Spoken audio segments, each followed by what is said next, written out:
something go wrong, yeah, 6 people additionally that shouldn't have been injured got injured that night. The number of injured innocent bystanders growing as DPD explains how a police shooting went horribly wrong early Sunday morning. Well, certainly they didn't go in with the intention of injuring other people. More questions left unanswered, and victims say Denver police's story just doesn't add up. We need answers because I am one of the victims that is going through this mentally and physically. Now they want to make sure those involved are held accountable. We have a problem with our justice, with the people who are supposed to be protecting us. Then a mail carrier in the right place at the right time. There was a child in the backseat that was yelling. I heard, "My mommy's dead." Tonight he's opening up about his heroic encounter coming to a child's rescue. I knew I had to do something right away. Good evening and thank you for watching Denver 7 News on Local 3. I'm Jessica Porter. I'm Danny New. We begin tonight with Denver police answering more questions about a shooting downtown early Sunday morning. Today we learned a trio of DPD officers fired a total of 7 shots at an armed suspect, injuring 6 bystanders in the middle of a crowded area. DPD provided these photos of the encounter with the suspect, claiming that this shows 21-year-old Jordan Waddy pointing the barrel of his gun at them. However, they say there is no evidence the suspect in this case ever fired a weapon. And also new today, a 6th bystander came forward about their injuries from the shooting who sought care yesterday. A police spokesperson could not go into detail on whether those bystanders were shot or hit by flying debris. And we know 3 of those victims have serious injuries to their arms and legs. Those officers involved have been placed on leave per protocol. Take a listen to police describe the mindset of the officers who fired their weapons, knowing there was a crowd of people around. 2 officers in the backdrop that they had as they fired to, it would have been the backdrop of the beer hall. The other officer recognized that there were people beyond the subject, which was concerning, and he took specific attention to make sure he had a clear sight picture of the subject when he discharged a single round, attempting to prevent injury or the other officers from being injured. Several groups in Denver were already planning to protest Denver police tomorrow, and today's press conference has not resolved any of their anger. Rob Harris talked to rally organizers today, and Rob, if anything, they're more angry after the press conference today.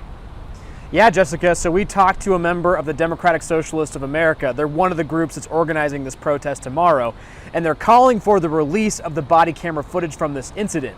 Now, as we mentioned, we did get still images from that body camera footage, but DPD says we can't get the footage itself until the incident is finished being investigated. And DSA is saying that's not acceptable. So Denver has paid for these cameras that were supposed to turn on as the moment that a weapon was taken out of an officer's holster, and now we know that there isn't even that much body camera footage to begin with. Denver Police Chief Paul Pazin said DPD is a learning organization and they'll try to improve from this, but that doesn't sit well with rally organizers either. Their learning has already cost the city $14 million in response to how they handled the 2020 protests, and this Sunday morning it cost 7 people trips to the hospital. So I don't know how much more learning they expect or how much grace they expect the community to give. The DSA is joining several organizations for this rally on the steps of the Capitol tomorrow at 6 o'clock. Ultimately, what they're calling for is a community oversight commission to be formed that could be an active part of these investigations, and then in theory, let them see this body camera footage earlier, even while investigations are still taking place. Danny? Thank you, Robin. Regardless of police accountability, it is impossible to ignore the 6 victims that were injured just Sunday. Several of them have in fact sought legal counsel on how to move forward. And Denver 7's Clip Bordelon spoke with 2 of those victims today who say that they did not find out it was police who shot them until seeing what happened on the news. Frustrated, anxious, all of the above. Everything about the sling on Yakala Welda-Hewitt hurts. The worst part of it is trying to sleep throughout the night. He was born in Ethiopia. Came to America for safety and better education. But after this weekend, he feels more scared than safe in Denver. I heard a second gunshot, and that's when I felt like I got hit with the baseball, like 100 miles an hour type of thing. He was one of many people in a crowd early on Sunday morning, leaving bars after a night out, when Denver police say they began shooting at an armed man. I could feel the warmth of the blood going down my arm. Bailey Alexander is another one of the bystanders who says she was hit. There's still some fragments of the bullet inside of my arm, and it just burns kind of from the inside out. And Welda Hewitt says he's having surgery this week to try and remove the bullet stuck in his right arm. That could have been my lungs, that could have been my head, that could have been my spine. The two are still trying to process exactly what happened, but were even more frustrated when they learned the bullets came from police, and they found out through news reports. Why didn't they take the public into consideration? We need answers. They have the same lawyers who are watching the investigation closely and think officers could have acted differently. Denver citizens do not want to be collateral damage here. And the words they have for the department show trust that's been lost. Just how disappointed I am with the people who are supposed to be keeping us safe. Situations like this makes you feel like you'll never be safe again. With both of them not sure when they'd ever go out downtown again. Colette Bordelon, Denver 7. Thank you, Colette. And as we mentioned, Denver police have not released the body camera footage from early Sunday morning, saying it's to protect the investigation. They claim it will eventually be released, though. And we have an extensive article and all the new developments from today, which you can find on our website, thedenverchannel.com. A former girls softball coach in Cherry Creek has been arrested for allegedly soliciting nude photos of an underage girl. Deputies began investigating 37-year-old Paul Pablo Severston back in March after discovering he was talking with an underage girl who had recently died by suicide. Severston was a coach for the girls softball team at Cherry Creek High School and the Colorado Sticks girls softball club. He was immediately fired by the Cherry Creek School District when they learned of his arrest. The Colorado State Capitol building had to be evacuated this afternoon because of a bomb threat.